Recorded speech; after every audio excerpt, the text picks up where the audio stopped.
Good evening. I'd like to call the regular meeting of the Board of Finance for Monday, March 18th, 2019 order. Our first item tonight on the agenda, which has been delayed a couple of months due to just some conflicts, I guess, that our auditors had in terms of the January meeting, and then we had a lot going on in February. So here you are in March. So item number one is receive the audit report for fiscal year 2017-2018, prepared by Bloom Shapiro. I would like to invite up Nicoletta McTighe and Santo Carta to come up to the table, and I believe they have a presentation for us on the audit. They need a chair. There's two right There's there. two. Oh, there it is. Yeah, there's two. Good Yeah, yeah, you can move them down if you want a little bit, or you could arrange them however you want over there. Thank you. Whatever's comfortable. So at least it was daylight coming here. Yeah, right. So we thought to switch it up a little bit this year instead of going page by page on the CAFR to put a summary of highlights on that presentation.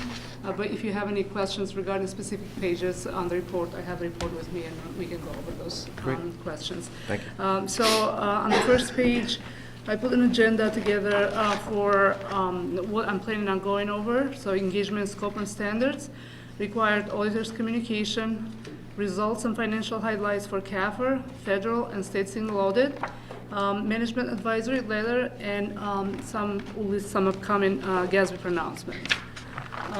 So it's usually the CAFR is auditing the CAFR was one of our engagement scope, and to give an opinion on whether or not financial statements are free of material misstatements due to error or fraud.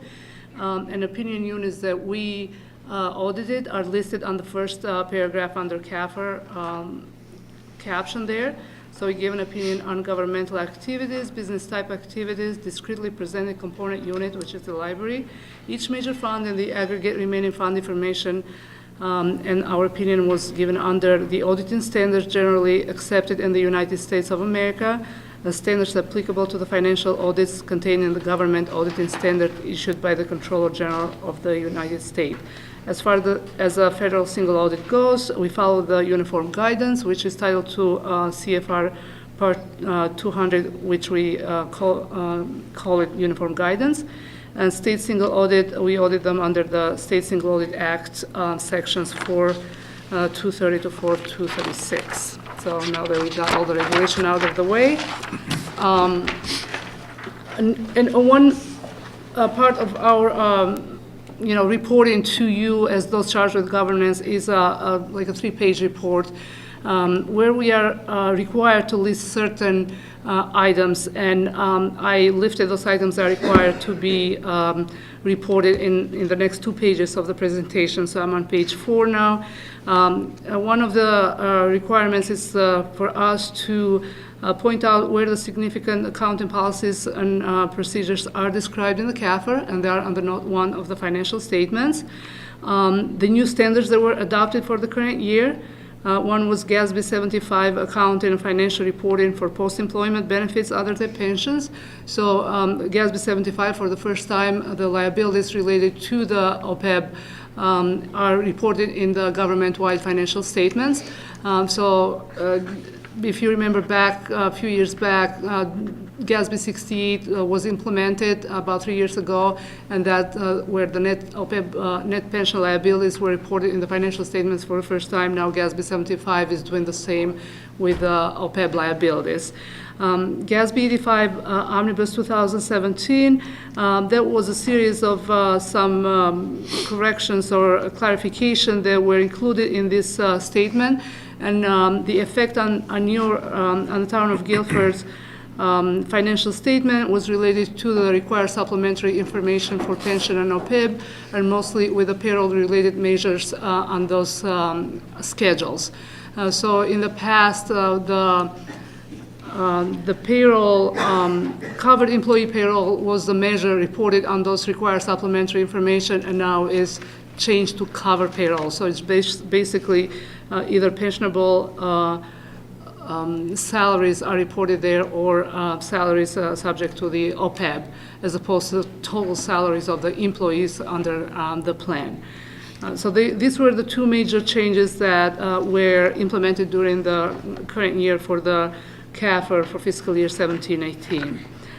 In the CAFR, there are a series of estimates that are included, and I've listed the most significant ones. There are net pension liability, total OPEB liability, the incurred but not reported liability for health benefits, useful lives of capital assets, which determines the depreciation for capital assets for governmental activities and business type activities, and allowance for doubtful accounts, because all the receivables are reported net of allowance.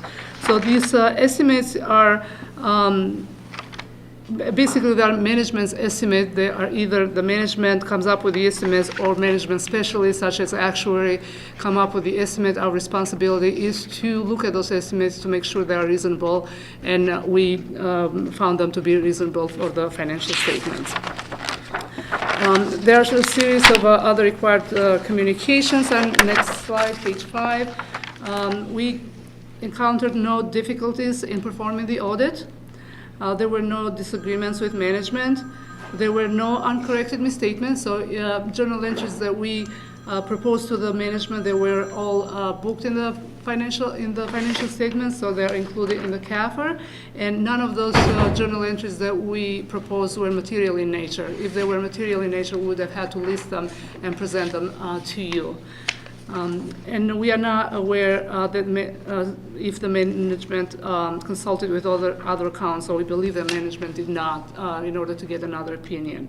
Both the management of the town and the Board of Education signed a representation letter where basically the management takes responsibility of the financial statements. Because as I said, financial statements are responsibility. On the next page, financial statements are responsibility of the management. Our responsibility as auditors is to give an opinion on those financial statements. And our opinion, which is the last bullet on the page 6, is an unmodified or clean opinion on the financial statements, which is the best opinion you can get. In the next few slides, I have highlighted some items from the CAFR. So the first one on page 7, I put all the sections that make up the CAFR, introductory section, which has the letter of transmittal, the prior year GFOA certificate, principal officials, and org chart. Financial section includes the independent auditor's report, which I already talked about, and we gave an unmodified opinion. Management discussion and analysis, basic financial statements, notes to the financial statements, require supplementary information, and combining fund statements and schedules. Out of all the items that are listed here, we give an opinion on basic financial statements, notes, and in relation to the basic financial statement, we give an opinion on the combining fund statement and schedule. So that's in relation to opinion. We do not give an opinion on management discussion analysis and require supplementary information. There are required parts to be included in the CAFR, but we are not required to give an opinion on those sections of the CAFR.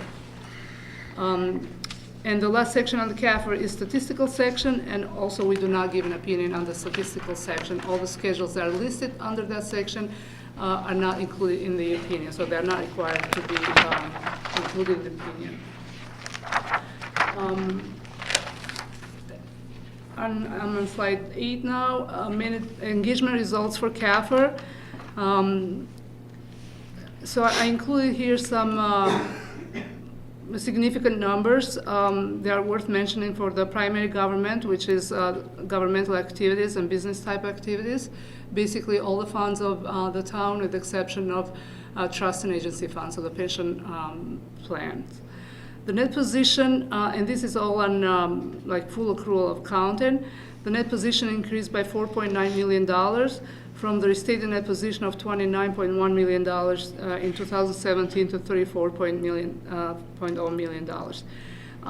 And I'll talk later on about the restated financial statements. The net position for beginning of the fiscal year 17-18 on accrual basis was restated per GASB 75 implementation, and then I'll go over in the next few slides about dollar amounts that those financials were restated.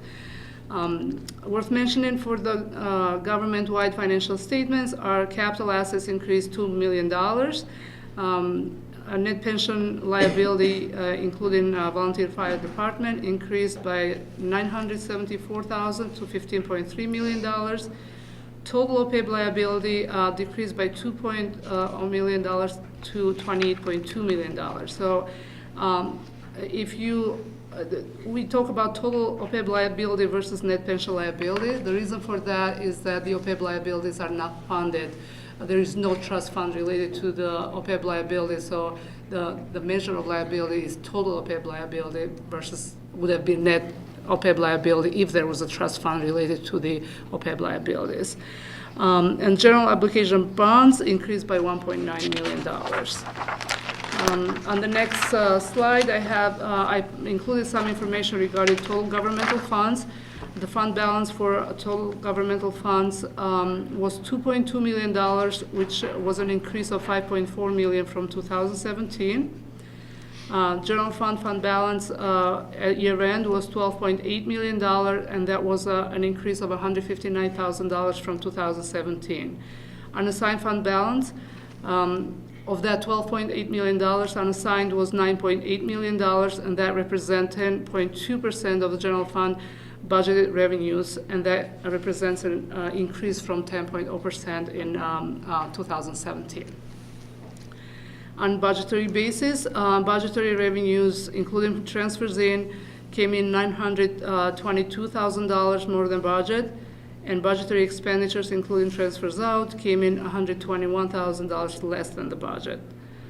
Tax collections were $653,000 over budget and represented 99.46% of the current year grand list compared to 99.51% the prior year. Next page 10, there are some more results related to other governmental funds, major governmental funds. Bonded project funds decreased by $1 million to a deficit of $10.8 million, and that was due to the timing of bond proceeds. High school construction fund, the fund balance increased $6.7 million, but there was still the overall fund balance was $2.7 million deficit. And again, the deficit is due to the timing of the bond proceeds. The rest of the non-major governmental funds, the fund balance decreased $404,000 to $2.9 million.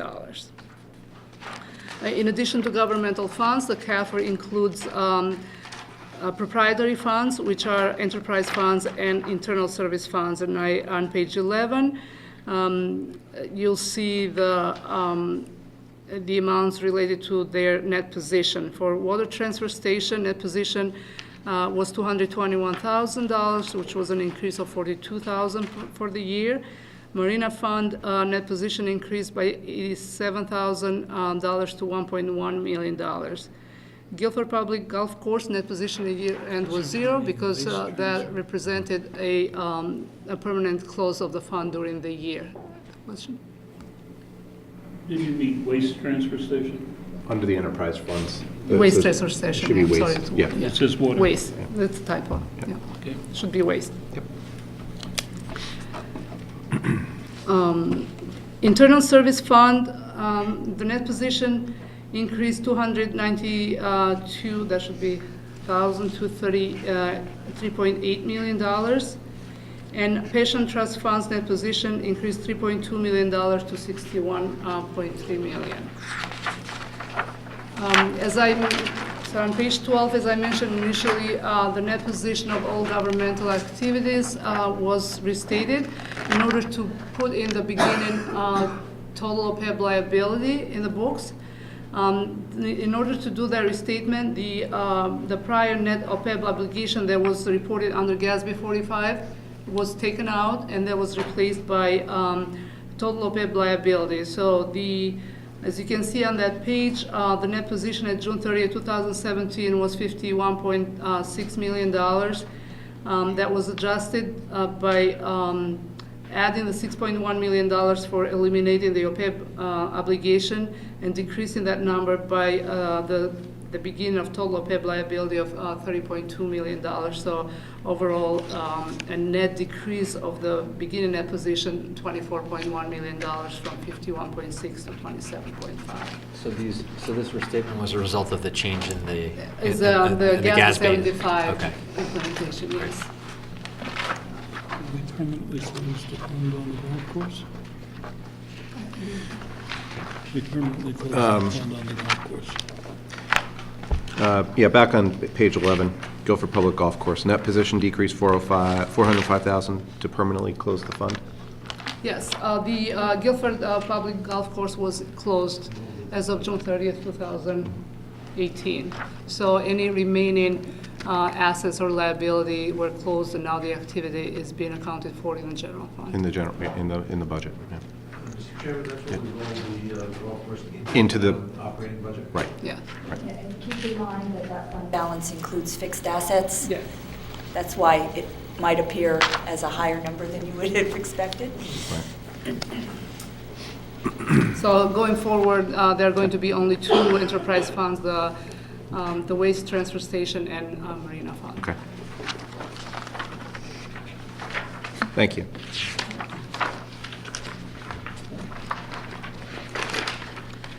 So on page 13, in the notes to the financial statements, there are several footnotes to explain further the detail after all the numbers included in the exhibits of the financial statements. As I mentioned, total OPEB liability was $28.2 million. There are quite a few pages related to net pension liability and their funding status. There are 4 pension plans reported there. The one is for the employees plan. The net pension liability related to that plan was $4.4 million, and that represents about 84.99 or 85% funded. The police plan, the net pension liability, so the town's net pension liability related to that plan is $4.7 million, and that plan is 82.73 funded. Public school employees, the net pension liability is $3.4 million, and that represents a 79.92% funded plan. Volunteer fire total pension liability is $2.7 million, and this is total pension liability because there is no trust fund for that liability, so there is no offset of the total pension liability for that plan in the financial statements. In addition to the town's liability related to those 4 plans, there are several pages in the notes to the financial statement related to the teacher's pension and teacher's OPEB plan, and the state proportionate share of the liability associated with the town. So those are just disclosure information in the notes to the financial statement, and those 2 liabilities that you see under that caption are not town's liability, they are the state's liability related to the town's teachers that are retired. And the OPEB liability, the liability related to OPEB is $23 million, and this was a new disclosure for fiscal year 18 related to GASB 75 implementation. And the state's proportionate share of the liability associated with the town's retired teachers for pension was $89.4 million. So again, those 2 numbers, the $23 million and $89.4 million, they are state's liability. The town, for now, doesn't have any liability related to teachers. My question.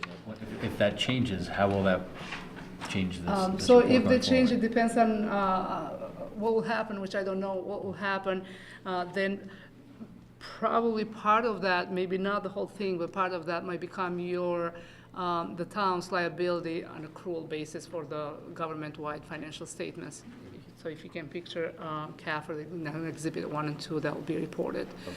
But then on your budgets, you probably, if whatever the discussions have happened in the past come true, then you might have requirements to contribute to the plan, because now the town does not have any requirements to contribute to the teacher's retirement plan.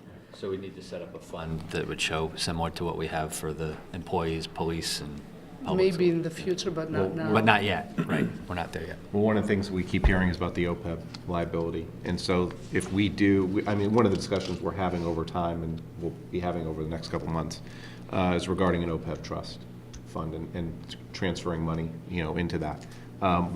So that would just be, I'm assuming simple math, that a trust fund would go, it would be an offset to the $28.2 million. To the $28.2 million, yeah. Okay.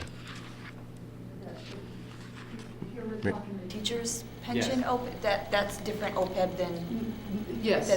than what I talk about. Yeah, so the question was about the very first line. on Okay, the page, first line, all right. For $28.2 million.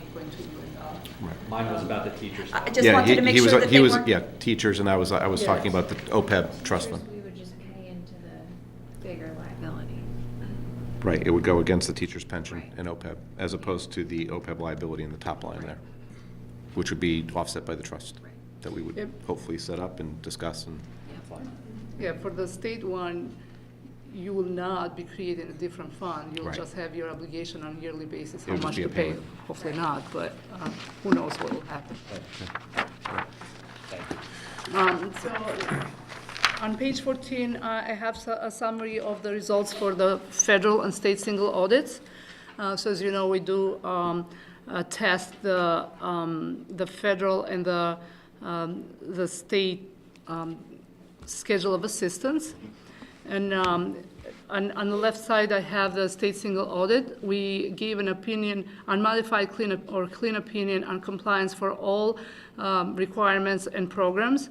There were no material weaknesses or significant deficiencies identified on controls over major programs identified. So with the single audit, it's different than with a CAF or the financial statement, because the opinion that we give is on those programs that we tested and every single compliance requirements for the programs that were tested. So if there are other programs in the schedule that we didn't test, we do not give an opinion on every single one of them. We give an opinion on the programs that we tested. In the case of the state single audit, we tested 2 programs, which were the grant neighborhood facilities and school security infrastructure. The town had a total of the state financial assistance of about $7 million, and of that $7 million, non-exempt grants were $2.8 million, and that $2.8 million is subject to our audit. And we audit $2 million of that. As far as the federal single audit goes, again, we had an unmodified clean opinion on the compliance for the major program we tested, which was the highway planning and construction. There were no material weaknesses or significant deficiencies in our control over major program that were identified. Total federal expenditures were $4.3 million, and the program we tested had total expenditures of $2.7 million.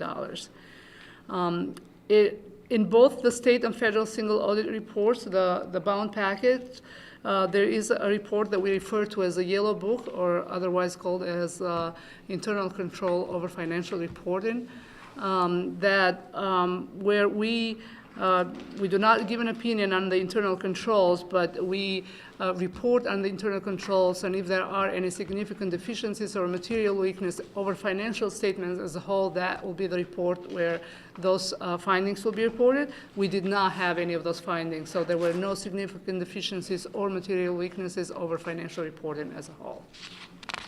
And the reason that is here is that that's where it's bound together. It's required to be reported together with the state and federal single audit. And the last report that I want to go over that we issued for the audit is a management advisory letter. So again, the comments that go in this letter, they are just matters that are offered as constructive suggestions for your consideration. They do not signify any significant deficiencies or material weaknesses. They are just matters that are offered, as I said, as constructive suggestions for your consideration, and so you can improve the internal control. So I believe everybody got that letter. So there were 2 comments in there. The first one has to do with the capital assets, and the second one is cybersecurity. The capital assets here are kind of prepared in, I'll say, in a hybrid method. Some assets are accounted for in the financial management system, which is Munis, and some assets are accounted for using Excel spreadsheets, and then records from both kind of sources are put together in a schedule, and the schedule is rolled forward every year, and that's what we use for reporting and auditing the capital asset numbers for the financial statements. So we recommend, and then that is very time-consuming process for the finance office, and we recommend that that the process to be all-inclusive in the financial statement, so in the financial management system. So we are recommending that the town use an existing financial management system, which is Munis, to account for all the capital assets, and then same time have the information ready for us when we start the audit. Because in the current year, the information for one reason or another, for various reasons, was not ready when we started the audit.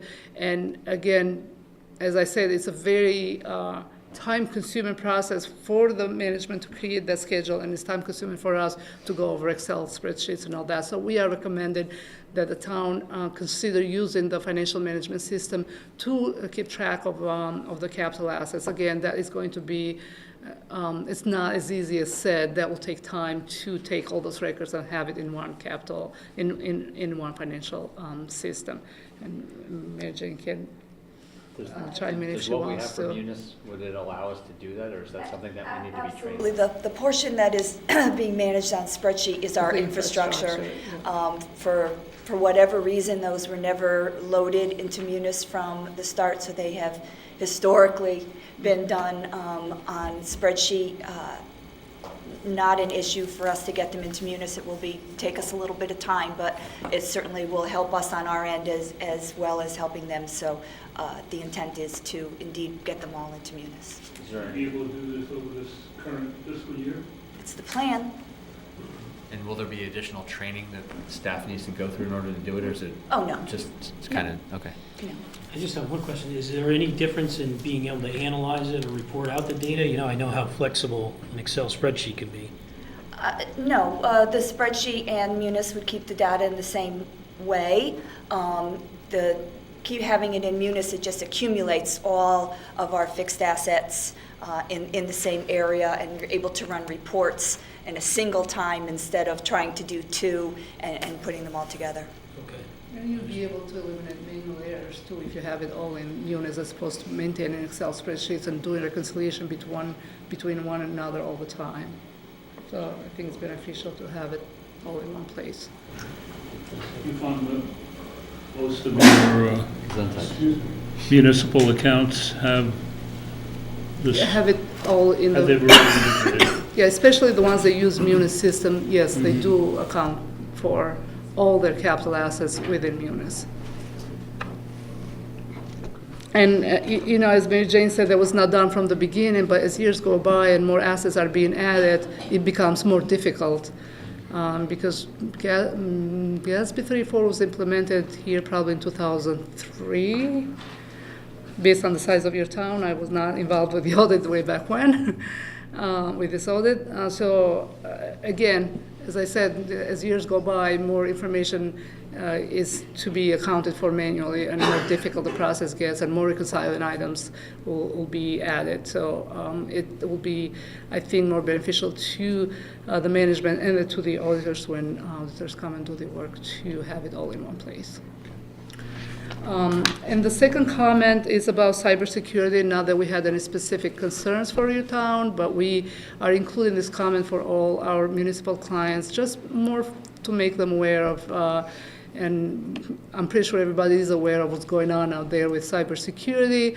And I'm not going to read all the bullet points that we included there, but basically we recommend that the management somehow do some type of cybersecurity assessment and make sure that the employees are educated about the risks of the cybersecurity, because everybody can be an entry point for anybody that tries to attack the town, either via emails or clicks on the website and all that. So, we basically included that comment there more to make you aware, which I'm pretty sure everybody is aware about cybersecurity risks and all that, but just to bring it again to your attention. There's a cybersecurity self-assessment that was attached as part of our agenda, and I'm just wondering, so just like the capital assets and putting them in or coming out of Munis on that cybersecurity, what's our path on that one? We agree with Bloom Shapiro's assessment. It has been our intention to perform a cybersecurity threat analysis, otherwise known in the industry as penetration testing, to determine how vulnerable we really are. But as you are aware, we have committed to making some significant investments in our infrastructure, including into our various security layers, the last of which will be this approved an expenditure out of the capital budget, the operating capital budget for a new firewall. And it is our plan, once we have completed the infrastructure changes that you guys approved with the $150,000 transfer, as well as the implementation of the new firewall, we fully plan to have an outside threat analysis test done to see how secure we actually are. I got a question about that. So Sure. I sort of think of the data of the town, maybe this is overly broad, but as the town is sort of transparent. Right. So you don't have as big a cyber risk when you talk about like what kind of information do we have. We want to give it to the public. Jonathan, right?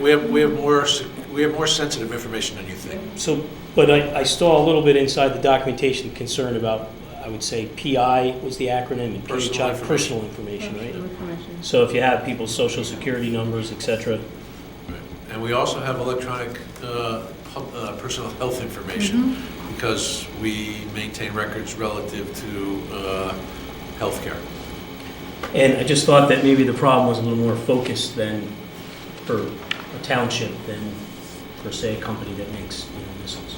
Now, we have a need to make sure that data is secure. It's behind firewalls, that it can't be accessed by folks. And there's also, these tests also are designed to determine whether or not there are internal risks for folks getting access to it who don't have the rights to it. For instance, HR should have access to certain information, but Public Works should not necessarily have that same level of access to that data, or any level of access to that data. So there's also a component of effective threat analysis includes a social component where people actually call in asking for certain information. So it's a rather comprehensive effort to determine what kind of risk we have. Trying to think too, if there's ever historically we've had any kind of breach, maybe define something as a breach. To date, and Jonathan, I hate to say this, but we've not had anything that we are aware of. There are other municipalities, including one in the state of Connecticut, they were breached. Their system was compromised, and they paid ransomware to get access back. And that's only within the last couple of months. So where are we on this 22-question self-assessment? We are in the process of implementing that. We'll be doing that, yeah. I would think it's. And actually, we haven't. We only received that document last week and a half ago. It was actually a presentation at our last GFOA meeting, and so I brought that back to our offices to share it with everybody. So we'll be doing that self-assessment. Actually, obviously the goal is to answer yes to all the line items, and which we more than likely won't be able to do. Right. And we'll have to put policies in place to make sure that we can. it's really a guide for us to follow. Right. I would imagine, though, that with the work that we're doing and the upgrades we're doing, some of this is going to be addressed. I mean, it's going to be much different than 2 years ago where we had outdated equipment and that there'd be probably more of a risk. Yeah. What we're doing now in upgrading, the decision that the town made is going to help this, I would think. Right. A recent development the town has made is we purchased Zix email security system, which basically takes our emails. They don't come to us first. They actually get sent to Zix. They analyze every email to determine whether or not there's a risk or a threat. So it doesn't hit our server until such time as Zix has looked at it, their software has looked at it and said it's safe. So yes, this is something that is in motion. And that's only one layer. So those two are the only comments we had this year. In the very last slide on page 16, I listed the upcoming GASB standards for the next 3 years. And you can read them there. The ones that might have an impact on the financial statements of the town of Guilford will probably be GASB 84 fiduciary activities, but that one is going to be more of taking a look of the way the activities are recorded and are they recorded in the right place. So what GASB does normally, every 10 years or so, revisits older statements and to make sure that the reporting entities have not strayed from the original intentional, and they give additional guidance based on the experience out there, how some activities may be reported. For example, some of the fiduciary activities will be, as of now, are the, let's say, agency funds or student activity funds. The name of them is going to be changed to, instead of agency funds, are going to be called custodian funds. So there'll be some terminology changes in the report, but it might be some shifting of some funds that may be, right now they might be in the internal service, in the special revenue funds, but they are more of a fiduciary in nature, so they might fall under the custodial funds or some other type.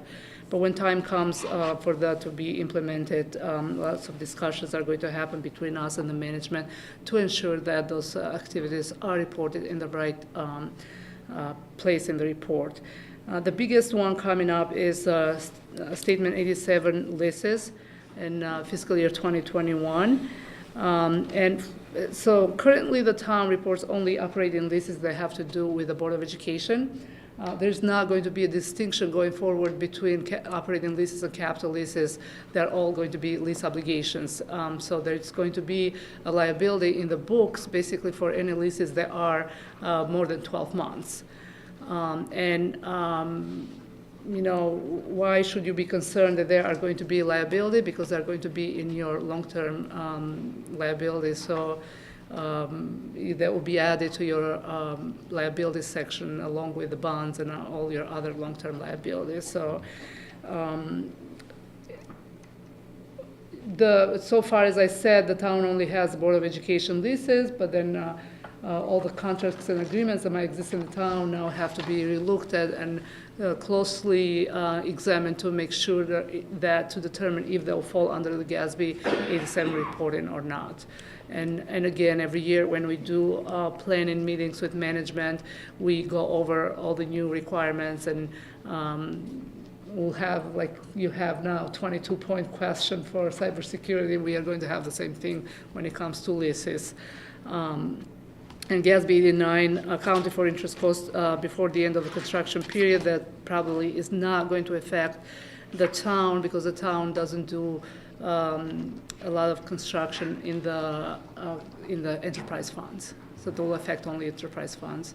So basically, if in the past interest cost incurred before the end of the construction period was capitalized and become part of the capital assets, that practice with the implementation of GASB 89 is going to stop, and those interest costs are going to just be reported as expenses as opposed to as part of the capital assets they're being constructed. But to my knowledge, the waste transfer station marina fund probably don't have anything major going or coming as far as construction goes. So basically, of all the things I listed here that are going to be applicable for all government entities, the biggest ones are going to be, as I said, 84 and 87.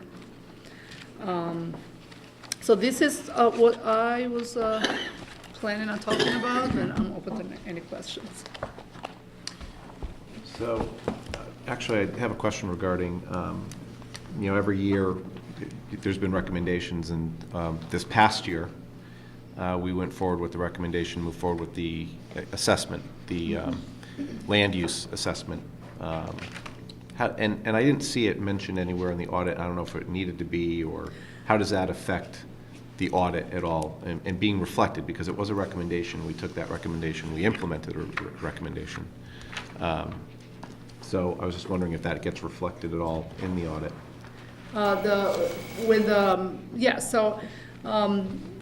The management, as I mentioned at the beginning, is responsible for the financial statement and the internal controls related to those financial statements. So it's responsible for design and implementation of internal controls related to the financial statements. Mm-hmm. And risk assessment is one major part of that designing of those internal controls over financial reporting, and it's basically an assessment of which areas are more susceptible to either errors or fraud.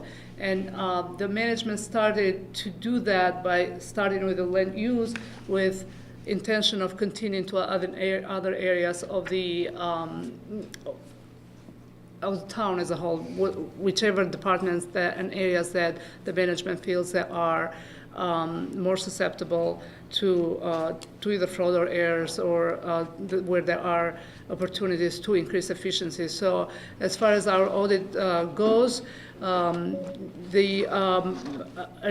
risk assessment done and the results and then of the risk assessment when they are presented to us, they help us to understand how the town has designed the internal controls and how they are functioning. So when we design our audit approach on how much to test and what to test and where our focus will be. I would realize that there wouldn't be an assessment or there wouldn't be an opinion on that, but I was just wondering if it's mentioned that we took on a recommendation, so that's all.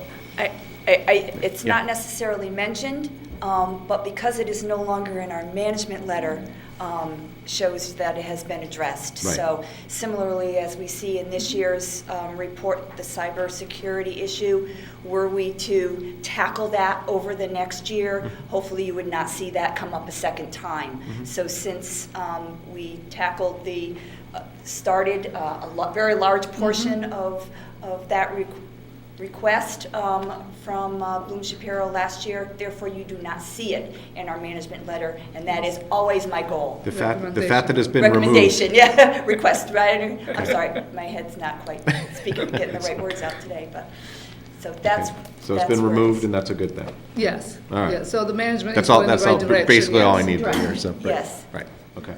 So if we don't repeat it, that means that No, it makes sense. I just didn't know if there was something else. We're good. No. Anybody else have any questions for? Yes. I have one comment, one question. On page 9, just as an explanatory note, there seems to be, it looks to be a discrepancy between budgetary revenues that came in at $922,000 more than budget, versus tax collections, which came in at 99.46. One would think that would be somewhat of an anomaly. But what Bloom Shapiro is representing, the 99.46%, is against our unadjusted grand list. Because we make accommodations for programs we know, the elderly tax relief program, things like that. So that's why there is the discrepancy there. And then this is the question that I have for Bloom Shapiro. As we proceed through the budgetary process, we elected to incorporate the suggested contributions for teachers' pension that the governor is calling for. Are other two questions. Are other communities doing the same thing? And B, how would you advise them on how to handle that particular cost? Is it an expense to the Board of Education side? Is it a debit against the state revenues? Have you heard anything about how that will be handled by the state, or how we should handle it internally for accounting purposes?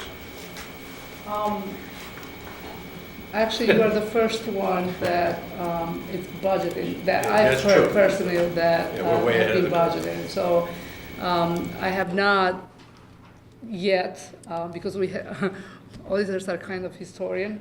We go back after things have happened, then we give an opinion on what happened.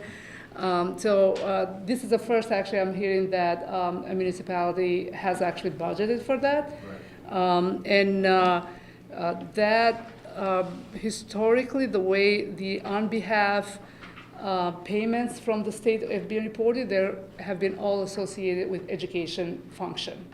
So I would assume that would be, again, associated with that because it would be contributions for the teacher's retirement. So it will be an education function, yes.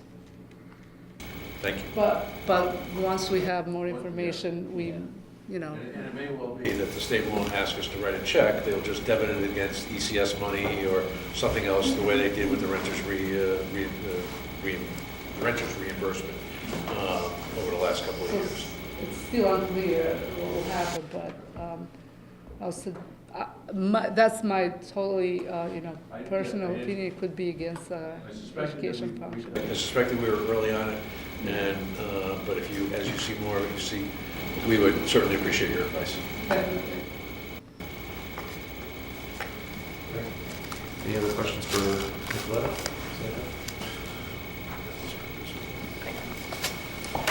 Thank you very much. Thank you. For coming tonight.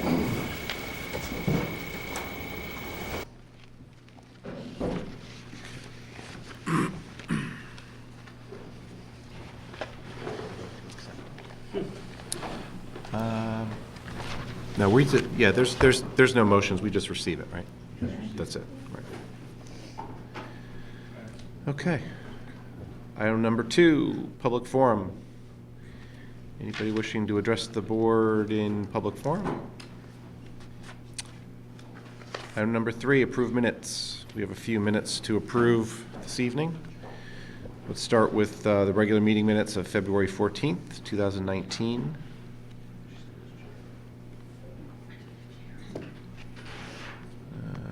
Why don't we start off with a motion to approve?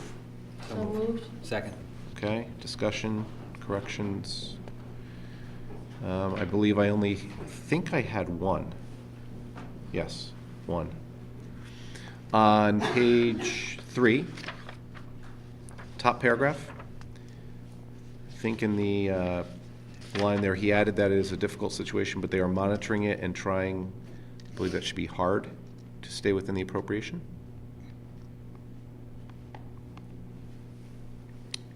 That's all I saw. Anyone else? The only one I had, it goes in section 3.2 under the pension committee minutes. You had read a question from Mr. Gammerman, and I just think for purposes of the minutes, Mr. Ailes had a question from Mr. Gammerman about whether they are basing investments on new criteria or the same criteria just with a new team. And I just thought it might be helpful to clarify if that was the pension committee that was basing investments on new criteria or their new advisors. Where are you, Jeff? I'm sorry. 3.2. Section Page 3, 3.2. Sorry. Okay. The third paragraph of section 3.2.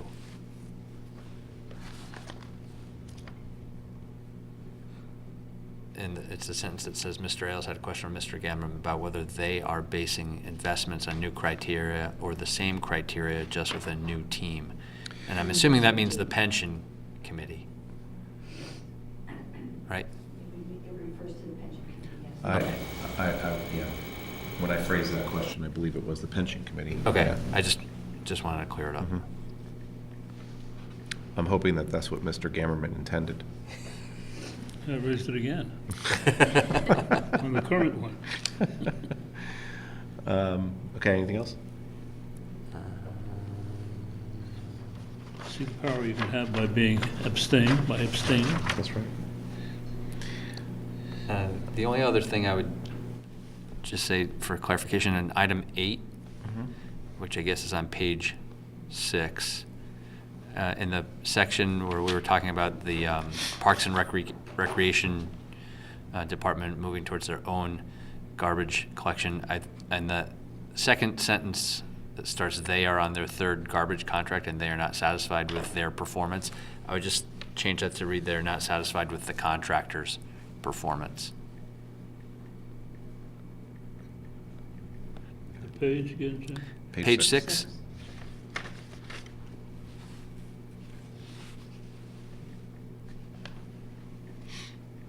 Okay. Anything further? All in favor? Aye. Aye. Abstain? Opposed? Abstentions? Mr. Gamerman abstains.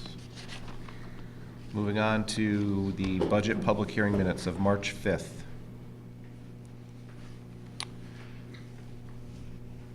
Do I hear a motion to approve? So moved. Second. Okay.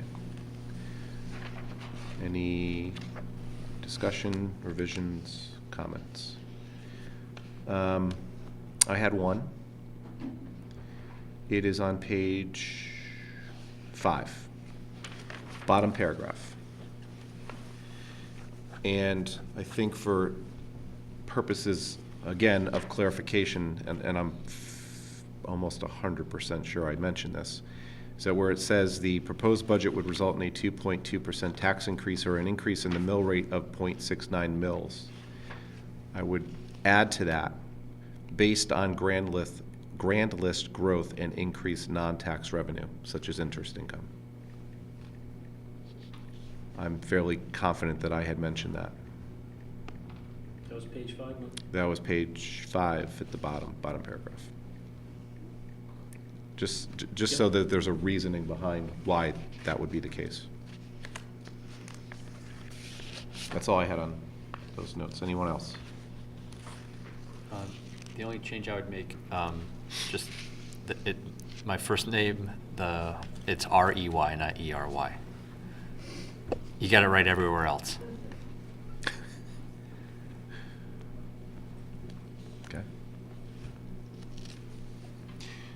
Okay. All in favor? Aye. Aye. Opposed? Abstentions? Board of Finance, I'm sorry, Budget Workshop minutes of March 7th. I was reading the actual file name. Do I hear a motion? So moved. Second. Corrections, comments, I have, I have one. go ahead, Veronica. Page 7, 1, 2, second paragraph down, the sentence that reads, "To kick the can on maintenance and infrastructure is foolhardily. She thinks a $20,000 cut is appropriate, should be $200,000 cut." Just a typo. I had that as my correction. Okay, that's a good correction. Let me go back to mine. Let's see, page 6. Third paragraph down under bonded capital, just a small typo where it says debt service. That paragraph, the sentence, second sentence, third sentence. I'm sorry. Debt service there, and page 8. In the second motion on the page,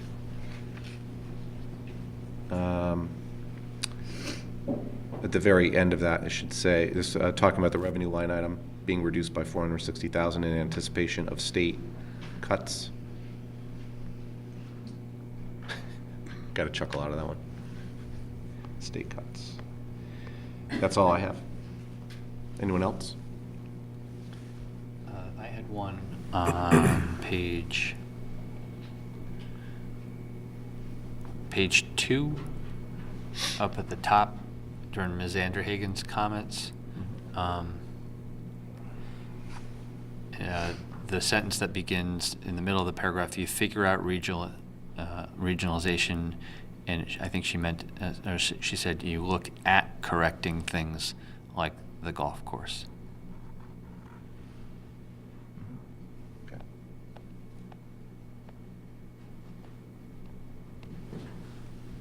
Anything further? All in favor? Aye. Aye. Opposed? Abstentions? Great. Thank you. Moving on. Item number 4, correspondence. I will note that usually we try to get the Standing Building Committee minutes. They did not have a quorum at their last meeting, and therefore there are no minutes. And I did tell the chair that he was not needed to come tonight, so gave him a night off. Pension Committee minutes. Anything on Pension Committee? I had a question. Mr. Gammerman, go ahead. Yeah, on page 3, Mm-hmm. I wondered why FIA, which is the new team of investment advisors, I gather, were able to extract fee concessions from Wells Fargo.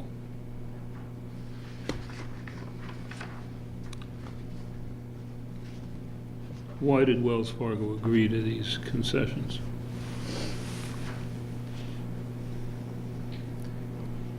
That was done during an RFP process. FIA put out an RFP to different firms and negotiated with Wells Fargo for those fees. So this wasn't something that happened at the meeting, it was during the RFP process? Correct. Yeah, They're oh, just okay, reporting on So it. was, okay, so it was a historical Correct. negotiation that happened before, okay, not at the meeting. Wells Fargo's still involved. Yes, we've changed, within Wells Fargo, we have changed where we have the funds. It was also good to note that January went up a little over $2.5 million. That's good news. Anything else on pension? Nope. Okay. Item number 5. Review and approve expenditures for the town government for February 2019. Okay, you can do it. See how much more voice we can get out of you. I know. We'll try to be light on you. Thanks. Starting with revenue. We are about 67% through the year, and as you can see from the bottom line, with all town, state, and state revenues, we are 97.8% collected as opposed to 97.4% at the same time last year. So we are doing very well. On the town side, we're exactly 99% with all of our revenues combined. Tax collector, typically at 100% by now. They're very close at 99.5%. We do have some additional delinquencies this year, as noted by our tax collector. She did talk to both myself and the first selectman about it. I did see that last year, between March and June, we brought in over $900,000. So, you know, if we bring in half of that, we meet our obligation. The past few years, we have brought in more than budgeted, as was just reported earlier. This may or may not be the year that we see that significant in overage. Anything else on revenue? I didn't see anything. Nope, yeah, seem to be tracking well. Okay, expenditures.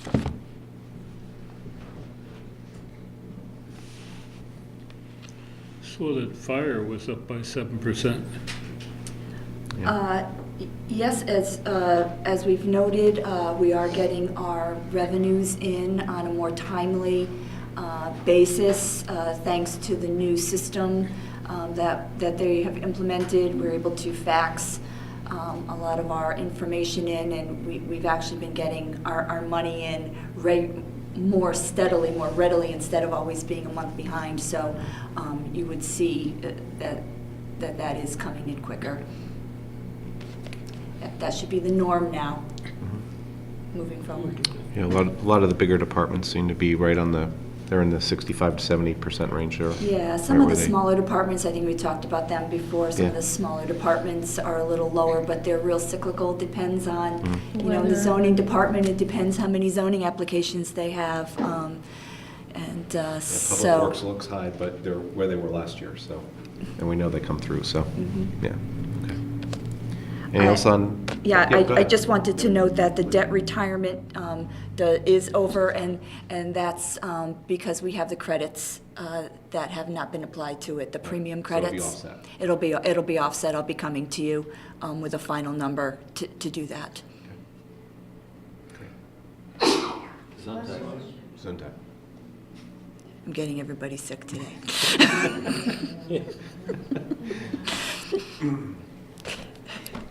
Anything else? Expenditures?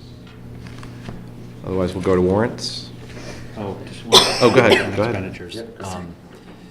On the fire department for building maintenance, that looks like it's running, well, there's unanticipated expenses that they needed to address for, it's not a huge line item, but it's about $20,000 over budget. I'm afraid I don't know off the top of my head. I Okay. can get back to you on that. No problem.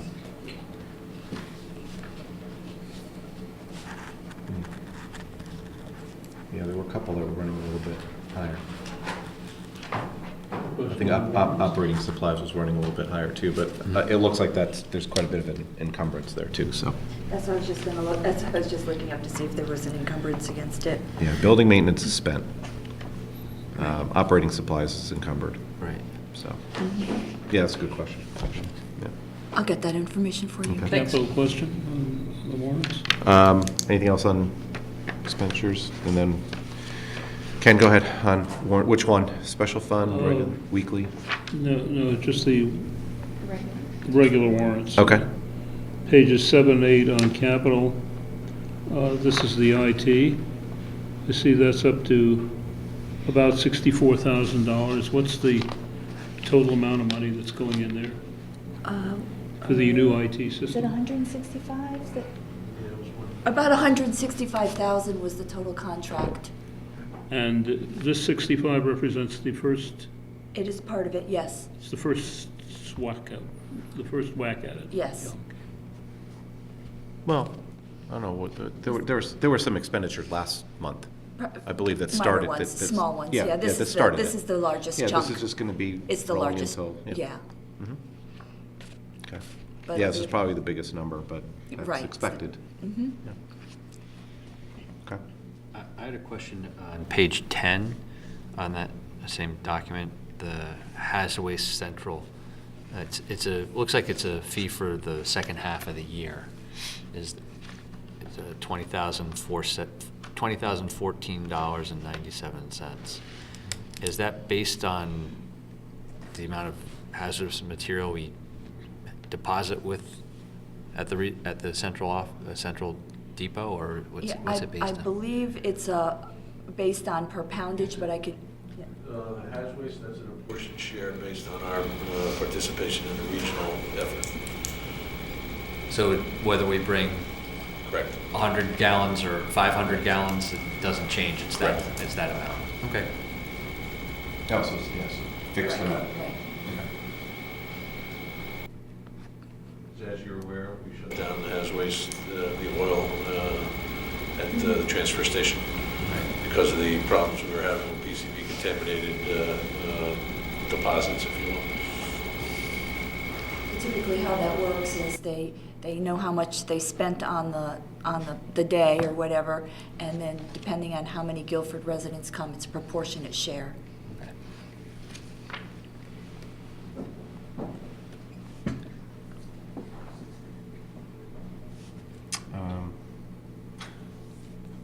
Awesome, I just logged out. Great timing. Well, can I jump in? Go ahead. And this, Back up again. this is probably not a question that you or the first selectman may be able to answer, but I was looking at the line items for, the supplies for the fire department, epinephrine and things like that, and I was just wondering if we had any feedback from them as to, are the opioid responses plateaued? Are they increasing? Are they declining? Is it? I can't I know answer you that. wouldn't. I I know can't you answer wouldn't that have it. I was question. just a question that I had. A lot of times it just expires too. Right, that's true. We may just be replacing it, but it just prompted that question.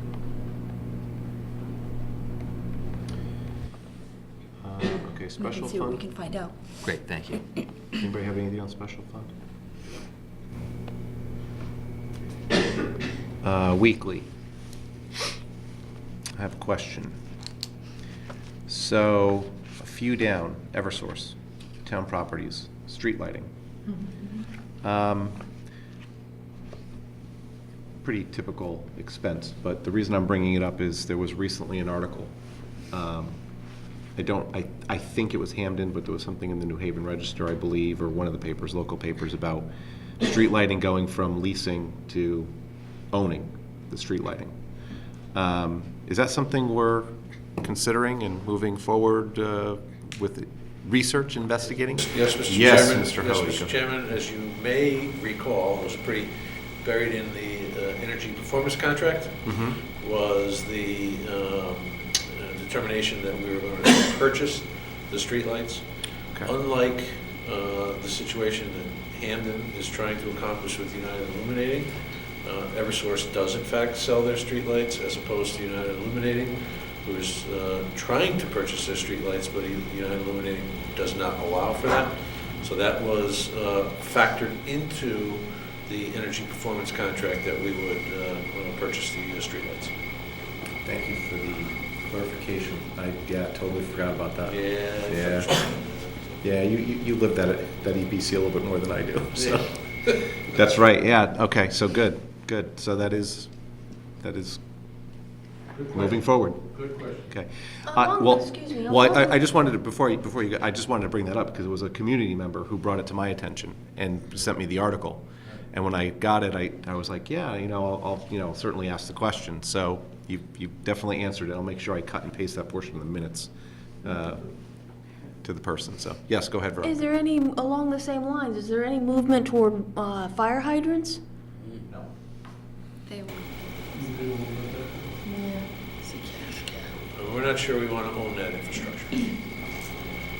Nor were they allowed. But I think it's worth noting the expenses associated with fire hydrants. It's And that's just every capacity. year it amazes me. It is, but the expense associated with the repair to a hydrant Yeah. would be 3 times the amount, so, You'd have to like. Or It's- replacing the Yeah. lines. or any part, of that would be very expensive, so, insurance policy, so to speak. It's a misnomer to say we're paying for the fire hydrant. We are paying for the capacity of water that can be delivered through that hydrant. Speaking of pass-through, can somebody explain the Faulkner Island pass-through? Federal grant. I've never asked that question in all these years. You notice it in special funds? Oh, okay. I'm sure that's a grant for Faulkner's Lake. It goes, U.S. Fish and Wildlife. I've never seen that. Is that an annual fee that we're assessed? Yeah, so fifth one down in special Sorry, fund. Fifth one down in Yeah, we- special I'm funds. in the Right. wrong one. We went We're back. moved on. We went back to special I'm not as fund. quick today, you gotta give No. This is deliberate. Ken threw a little monkey wrench in there on you, so. Faulkner Thought it Light might have been one of the Brigade. charities. No, I'll have to, I can get you the specifics on It it. is the organization that maintains that the island, access to it, et cetera. It's now part of the Stuart B. McKinney National Wildlife Preserve, and these grants are coming to us for various projects.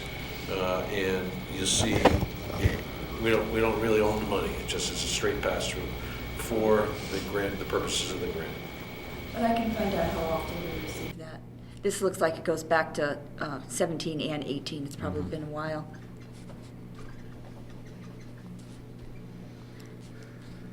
Anything further on warrants? Any of the warrants? Now we're all over the place, so it doesn't matter. If not, medical.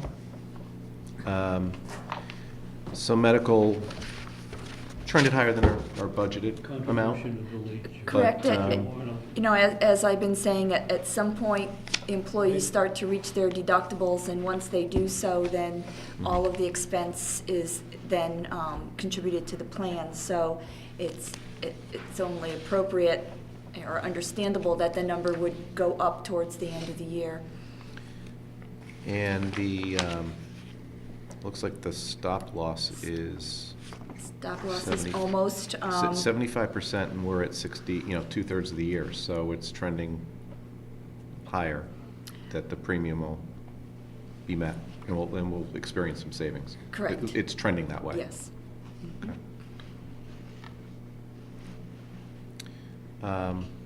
And I'll note it's actually trending quicker than it has in prior years, so.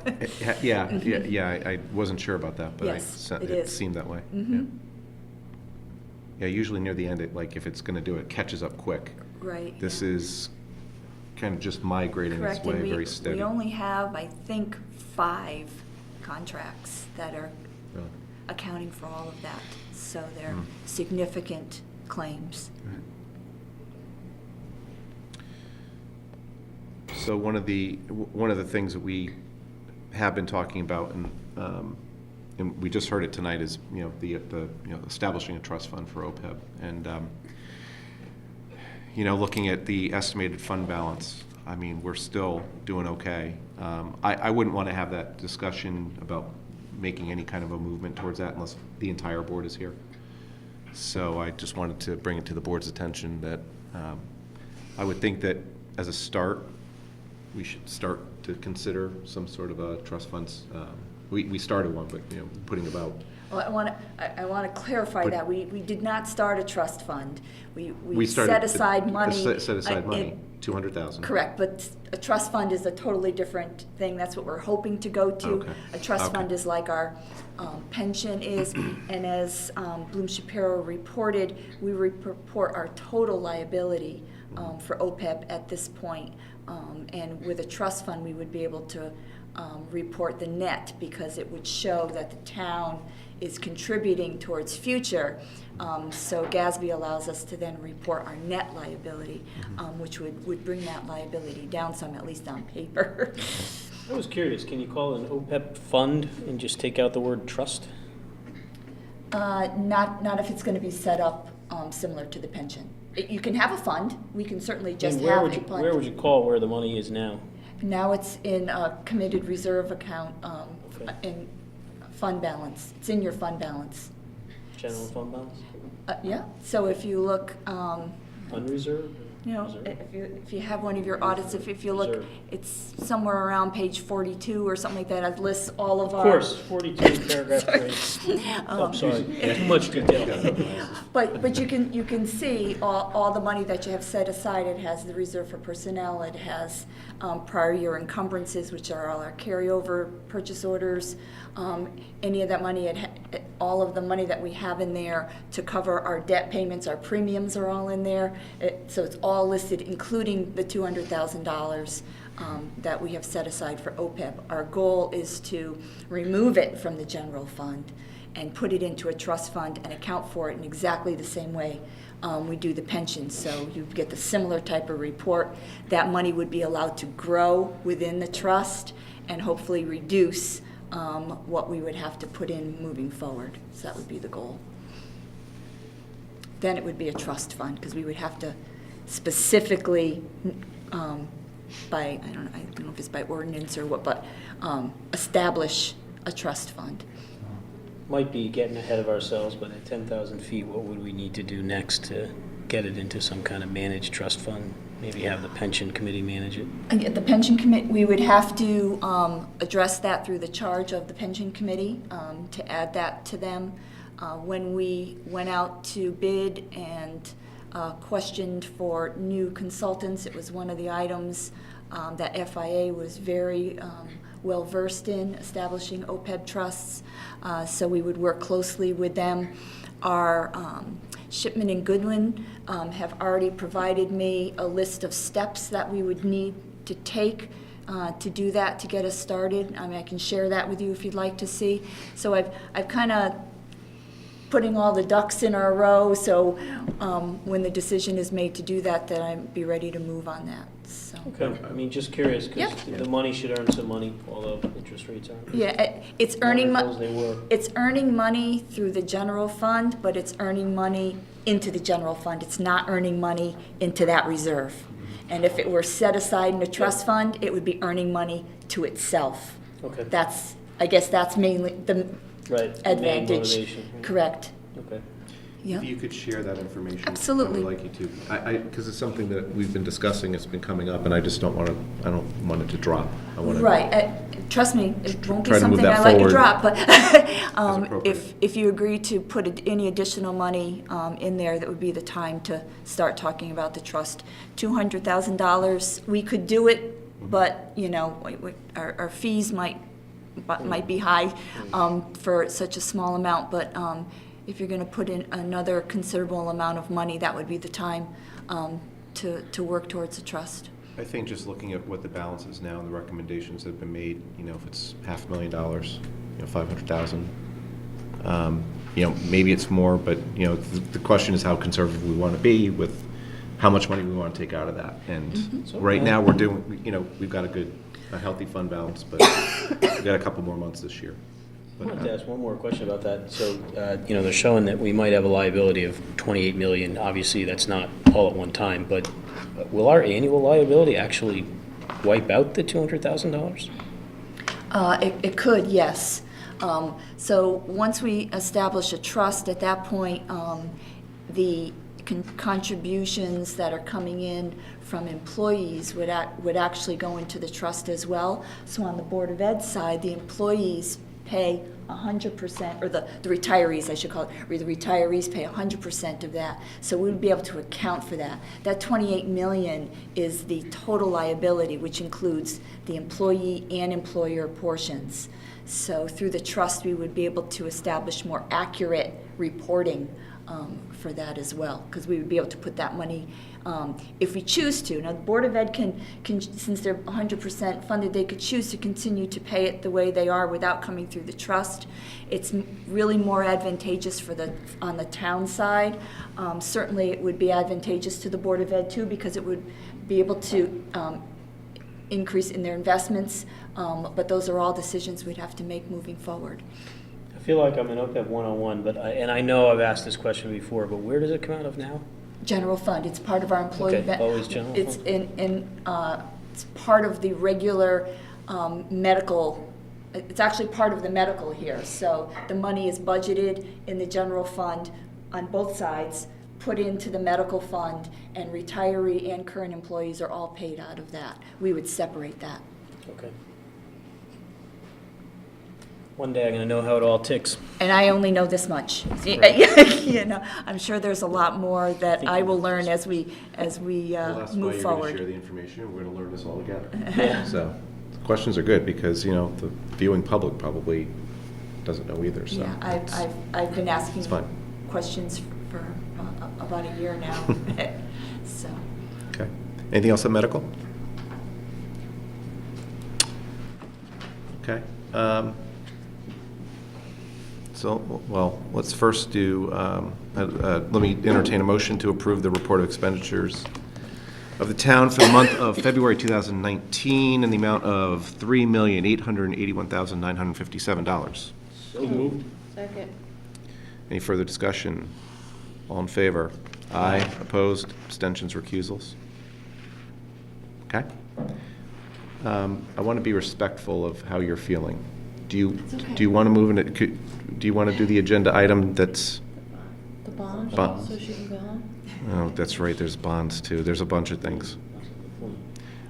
I can wait. All right. Why don't? Yeah. Thank you. Linda, come on up. We'll do this real quick. Benefiting from everything being there. Item number 6, review and accept report of expenditures for the Board of Education for February 2019. Okay, Linda, what do you got for us? So through February, our expenditures were $4,389,523.71. At the end of February, we were 58.55% expended. Compared to last year, we were 58.15%, so we're fairly close.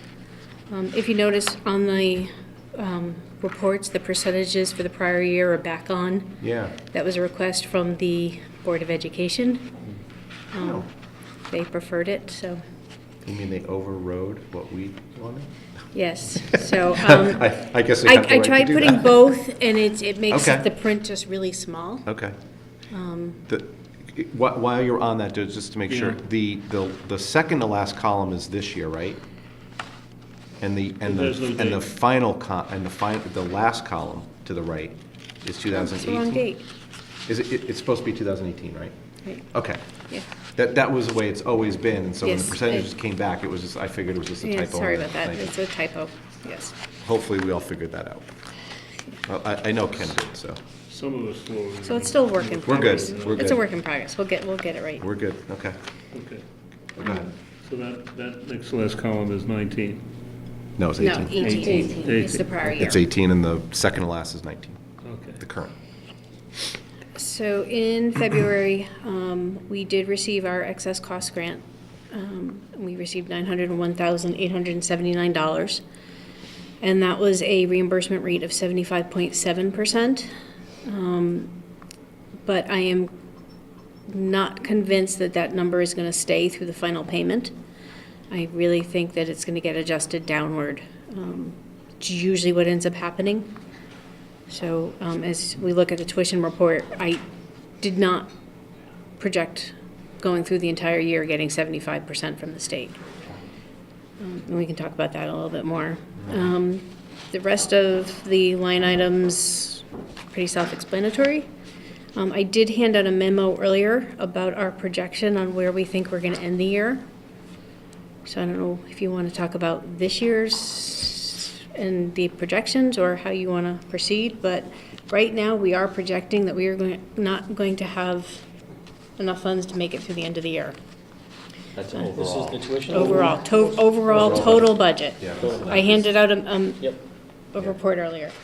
So right now, this shows a deficit of $271,000 through the year.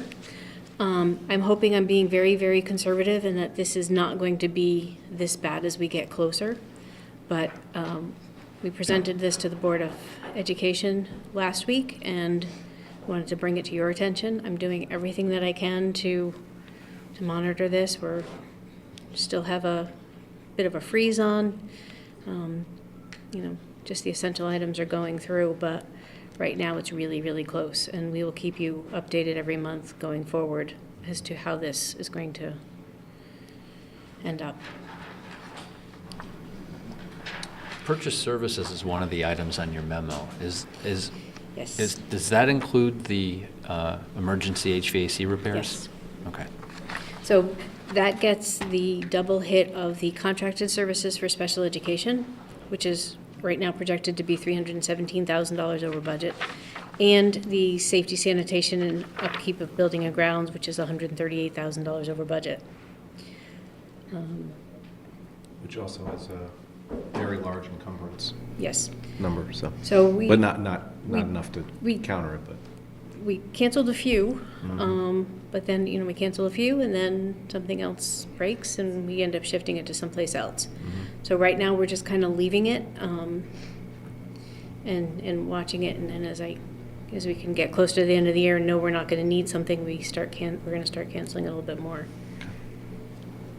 But part of the problem with that is that the things that you're canceling are things that you would have liked to have done this year. Yes. And then that increases the risk that they may Maybe not need make it through Yes, next year. Carry over to next year Right. of the need. Right. Right.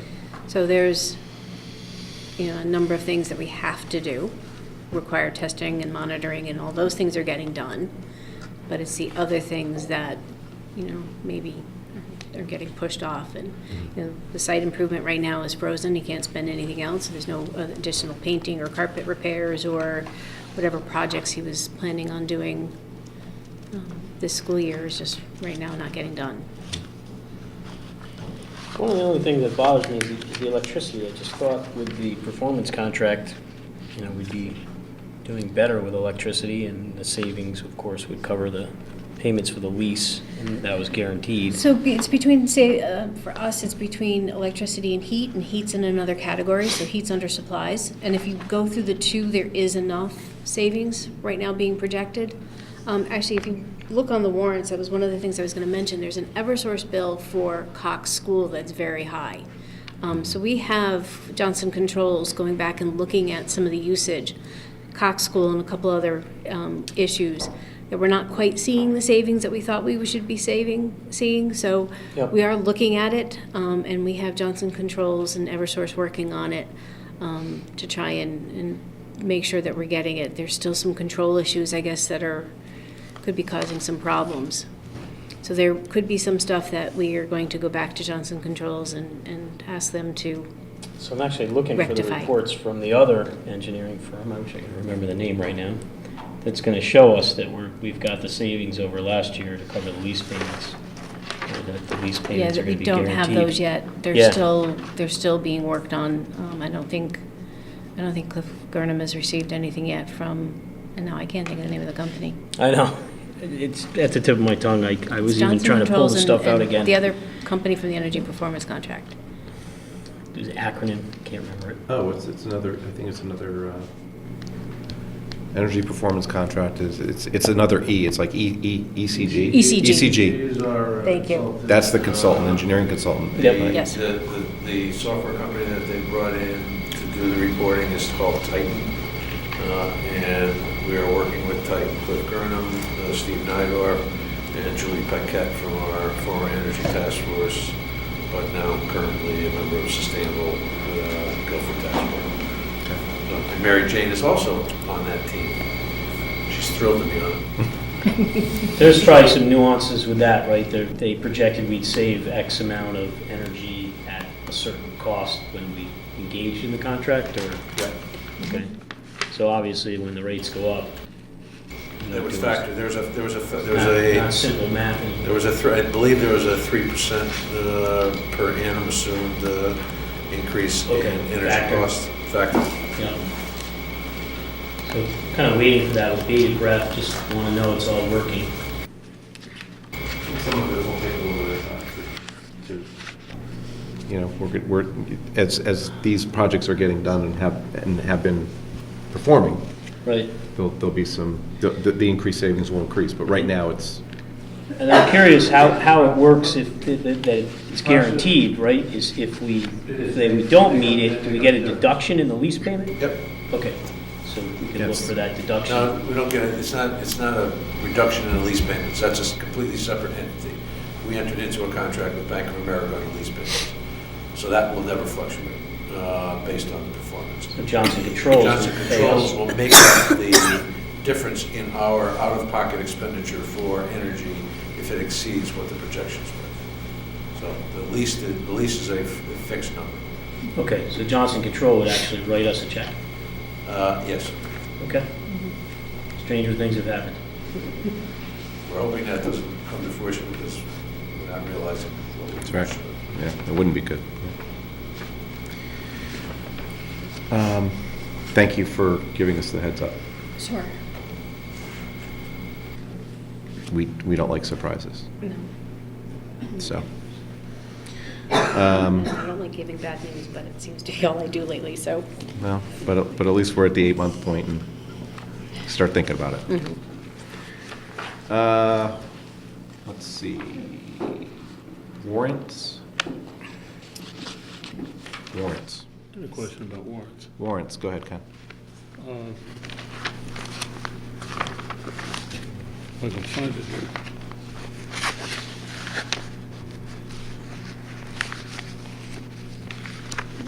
And while you're Yeah. looking, let me just point out that the air dynamics invoices that are noted on this warrant, while they look like there's only a few of them and it looks good, I'd like to say this trend continues into March. Unfortunately, it does not.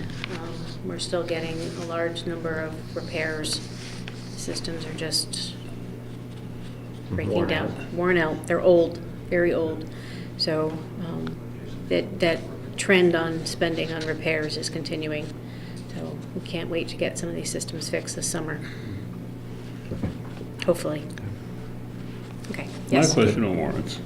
Yes. was why were all the dining services bundled together over the course of the year so that we get one glop of invoices that total $8,000 that cover a multitude of activities? Shouldn't we be getting these on an ongoing basis?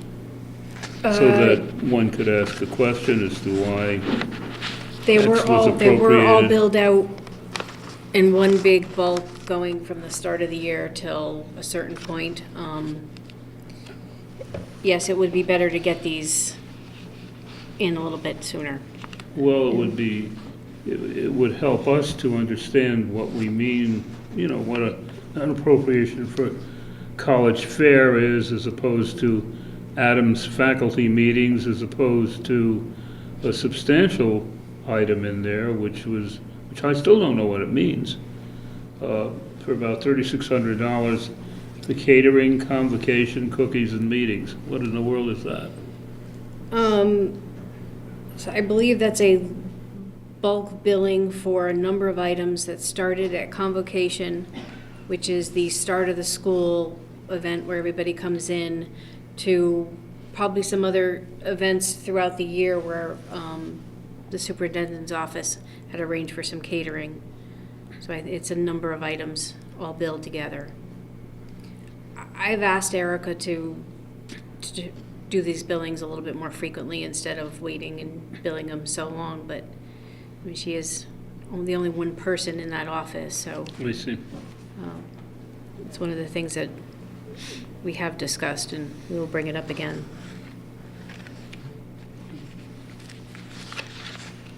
Anything else on, sorry, anything else on warrants? Any of the meetings? Yeah, I had another question. Sure. Came out of one of the meetings, and I wanted to ask you first, Linda, about the estimated retirements. Are we any closer at the end of March than we were, say, in January, as to the number of retirees or potential retirees on the faculty? Because I've Bill seen 3. Bloss has it as possibly 3, and I think we've Eric seen- Kaysen has it at possibly 4. I think we have 3 official notices. Now, one of those is in a field that is not going to save us any money. It's science. That won't save us any money. It won't save us any money. So we really only have 2 that could potentially save us some in hiring next year. But that's it so far. There's no requirement of when the staff has to notify us, so they do come in at various times.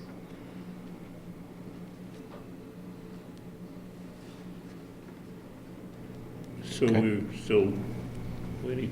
Still waiting. I had another question. I promise this will be my last one. On the February 11th Board of Education Operations Committee, that we noted that, Mr. Sands noted, that the salaries for paras are up by 5%, whereas the teacher salaries are up by 2.8%. I'm wondering why paraprofessionals, which I think are budgeted now at about $2 million. Right, but if you look at the current report, paras is back in line. There were, under the IDEA grant, there's funds for paras, and because of staff changes and people moving, there's only certain schools that I can charge the staff to the grant, and I hadn't done that, so I reclassed them over to the grant for the remainder of the year, and that brought that salary line back into where it should be. They are now, Yeah, the percentages seem okay right now. right. So in January, they were much higher percentage than the previous year, and I corrected it in February, which brought it back into line on where it So should be. we're okay with it? Yes.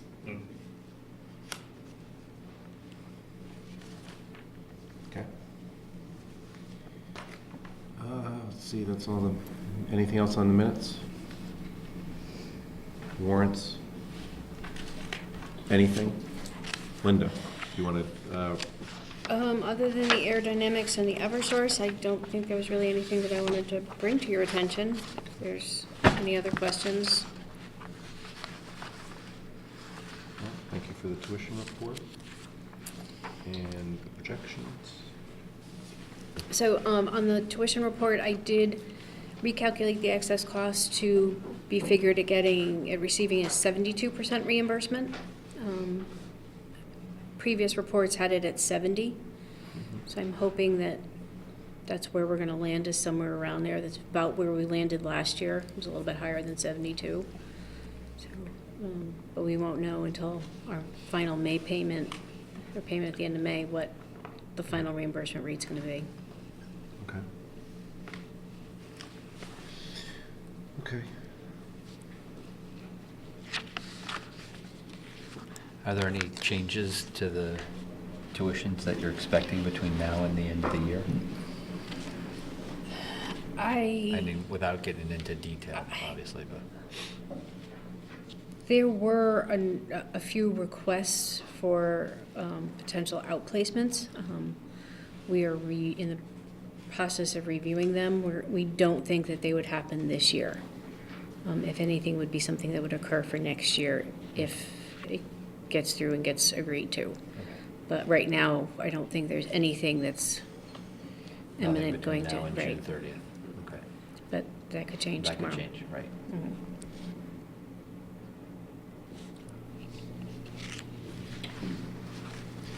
Just really, one quick question on that report. Where the line items are, it says budget and then it's number of students. Where it says 2017-18 budget? Is that 18? Should that be 18-19? At the top? Wow. Yes. We all, I think we all know. I think I've We really all know gotten it's my. this year's budget, but. I've just been for- working in too many years lately. Sorry about that. I don't know how that got changed. Nah, That's Just bad. just for future reports. Just for future ones. Sorry about that. Hope it hasn't been that way all year. Didn't notice until just now, so maybe it wasn't. Okay. If nothing else,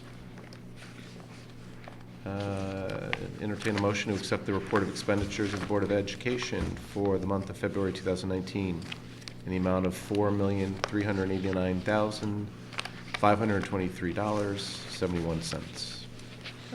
Second. All in favor? Aye. Aye. Opposed? Abstentions, recusals? Okay. Moving on. Thank you, Linda. Item number 7, discuss and take possible action on request from the Board of Education that the 2018-2019 educational cost sharing grant be distributed to the Board of Education.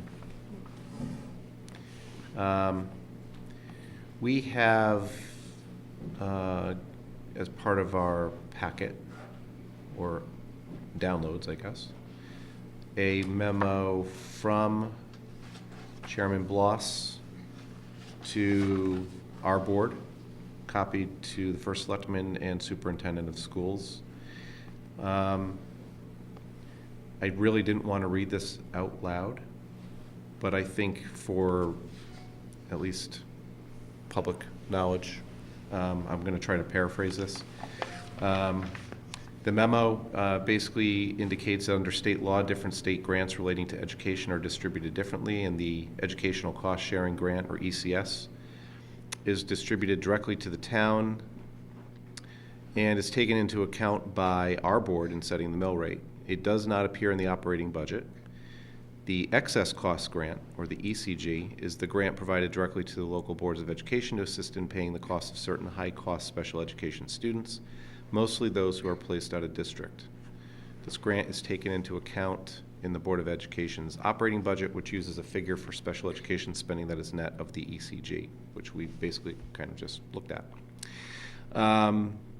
The Board of Education recently learned that as a result of added expenses incurred by the Board of Education during the 2017-2018 school year, the state has revised upward the ECG for that year in the amount of $133,198. If these funds had been distributed during the school year, they would have been, or that school year, for that fiscal year, they would have been provided directly to the Board of Education. However, since it was an adjustment to a prior year, they were provided directly to the town and included with the 2018-19 Educational Cost Sharing Grant. So, this memo has been written to request that the distribution of the 2017-2018 excess costs grant prior year adjustment in the amount of $133,198 be basically transferred over to the Board of Education. There's a little bit more here, but ultimately the Board of Education ordinarily has not requested this distribution, but due to several factors, they feel it's justified to do so. I will not read all of this. I'm sure it'll be in record anyway. And it's basically a little bit repetitive as far as what they want to do. It is noted in here that it was Chairman Bloss's understanding that the First Selectman does not oppose this request of the Board of Education. I'll take that a step further. I support the transfer. Thank you for the clarification. So what I'm going to do is I'm just going to entertain a motion unless anybody has any questions. I just have one question. Sure, go ahead, Jeff. Assuming we approve this transfer, Linda, this is for you. Does that change the projection that's in the memo? Gesundheit. Does that change the projection on the memo that you just gave us? That's a good question. No? Into the projection memo and the tuition report. I would just comment that it feels like that's where the money belongs anyway, you know? Yeah. It does. It's just it's basically an accounting. And Yeah. So moved. Oh, wow. Should I read the motion first, or do? We all know what it You- is. we- All right. All right. So, Tracy, got that? You got the right? Okay. Basically, it's to transfer the $133,000 from town to Board of Ed. Okay. Motion seconded. All in favor? Aye. Opposed? Okay. Great. Item number 8, consider and take possible action on resolution for bonding items for consideration at the April 9th, 2019 budget referendum. Okay, so we have in front of us one bond resolution from the Board of Education, and we have 2 from the town that are before us. As we have seen, or we can see on these 3 pages, they're a bit lengthy. It is my understanding that the Board of Selectmen, I believe this morning, waived the reading of these resolutions. So if we've all read them and understand them, do I hear a motion to waive the reading? So moved. Second. Okay, all in favor? Aye. What I will do is just indicate a motion for each of these that will move forward to the voters. So that being said, entertaining a motion to approve the resolution to move forward to voters a recommending an appropriation and bond authorization of $3,005,000 for upgrades to the heating, ventilation, and air conditioning systems at Cox Elementary School, the replacement of windows, doors, and blinds at Melissa Jones Elementary School, and future project design costs for various town schools. I'll second that. Well, I entertained it, Oh, so. okay. So moved. Move second, okay. Any further discussion? All in favor? Aye. Aye. Aye. Opposed? opposed? Okay. Item sorry, I'm not going to say item, that's agenda. Next bond resolution. Entertain a motion to approve the resolution to move forward to voters recommending an appropriation and bond authorization of $2,402,000 for the purchase of new and replacement vehicles and equipment. So moved. Second. Further discussion? All in favor? Aye. Opposed? Opposed. Final resolution. Entertain a motion to approve the resolution to move forward to voters, recommending an appropriation and bond authorization of $1,135,000 for the reconstruction of various town roads and infrastructure improvements at the Department of Public Works site. So moved. Second. Further discussion? All in favor? Aye. Aye. Opposed? Yes. Matt? What you just approved for the Board of Selectmen's 2 projects is in fact a 2-year bond package for fiscal years 20 and 21. Okay. Thank you for that clarification for the record. Okay. Thank you, everyone, for allowing me not to have to read all that. Item number 9, discuss and take possible action on appointment of auditor. We've had discussions about this, but we're going to, I think we've agreed that we'll be looking at just continuing with our auditor based on the agreement. So with that, I'd like to entertain a motion to approve the continuation of auditing services by Bloom Shapiro for 1 year per the town's current contract with Bloom Shapiro. So moved. Second. Discussion. Now would be the time to do it, right? So they can get started? Well, discussion is we had a discussion regarding whether or not to go out, and felt that it was prudent to stick with who we've got right now. I know When that, does their contract end? believe this is their third, is this their 3rd year or 4th year? Well, they're collections, we renew them each year. It's not a 4-year. It's a 5-year contract and we renew it every year. There's something about renewing that we're fixed, right, for a certain amount of years? 5. They've provided pricing for a total of 5 years, which is how it was requested in the RFP. So we've got the option to renew, but don't have to. Correct.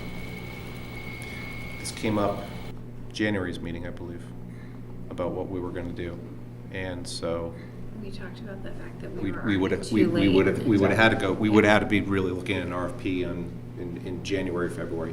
So the discussion that we had was that we would be looking at this next year in October, November, and looking at if we want to do this, we'd have to get an RFP out sooner. Right.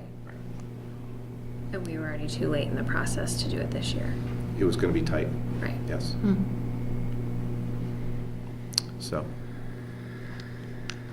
and we have to move forward with this now because we have to get them in place with the 90, I guess it's the 90-day period of time, so. Okay. Yep. Motion made and seconded. All in favor? Aye. Aye. Opposed? Aye. Okay. Item number 10. Committee reports, building permits.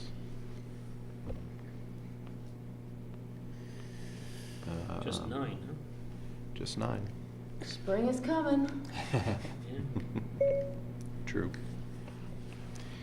Okay. Has there been anything on the building permit committee? All right, item number 11. Chairman? Yes. Relative to building permits, we could see an uptick. The Smith Tree Farm property has gone under contract for a development. Could be upwards of 20 to 30 homes on that property. So you may see some uptick in that coming down the pipe. They're working with planning and zoning right now on the site plan. Okay, thank you. Item number 11, old business. I don't have anything to bring up. Item number 12, new business. There is an item underneath that, date change of the July meeting. A couple of months ago, there was a request that we wanted to get through the February crush of everything that was going on, and this is just a simple date change. I guess the Mary Jane and I believe, and Mary, why don't you, it was your request, so. Due to some vacations that I've approved for my staff, one of my staff members has a daughter who has the opportunity to play ball in Italy, And so 2 of my staff members came to me like 5 months ago to see if I would allow them to take the time off the very end of June into July for this possibly once in a lifetime opportunity. So I did approve that. And then we have other, vacations that sometimes happen at that time. Happens to be my 2 staff members that do the majority of the work to get the Board of Finance packets together. So I would respectfully request that the meeting be moved forward 1 week. I did check with the Board of Education, and they were okay with me making that request as well. It happens to be one of your earliest meetings because of how the month works anyway, so I'm hoping you'll be able to do that for us. Right, so this would be a When do you shift. want it? Yeah, this would be a shift from Monday, July 15th to Monday, July 22nd. No, going the other way. No. You The want to other move way. it up to the 8th, right? Oh, move it up or forward? July 8th. No, to the 22nd. I guess Yes. it's what our definition of forward is. Okay, I right? guess, all right. We all have different definitions. I guess right we here. have different definitions. It's okay. So When do you want the meeting? so the 22nd. Correct. Let's bring it forward. That's fine. So I'd be amenable to that. Okay. Fine with me. Megan, you may have a conflict. Oh, Okay. no. Listen, July and August are always tough, so As long as it's not. as long as we have a quorum, we're okay. But if you want to, you could. That just helps my argument. Yeah. That's the month that we really give you preliminary figures. Right. The August meeting is really the big one where we give you the final June Right. numbers and Right. the preliminary and the July numbers. So Okay. if that makes it, No, that's fine. So- that makes so- it better or worse, I don't know, but So, do I hear a motion to change the date of the July meeting from Monday, July 15th to Monday, July 22nd, 2019? Okay. Anything else? All in favor? Aye. Opposed? Thank you. Great, thank you. Item number 13, public forum. Anyone left? Nope. I guess that's the motion. That's the motion to Motion to adjourn. approve. Do I hear a motion to adjourn? So moved. All in favor? Aye. Aye. Thank you. We're adjourning.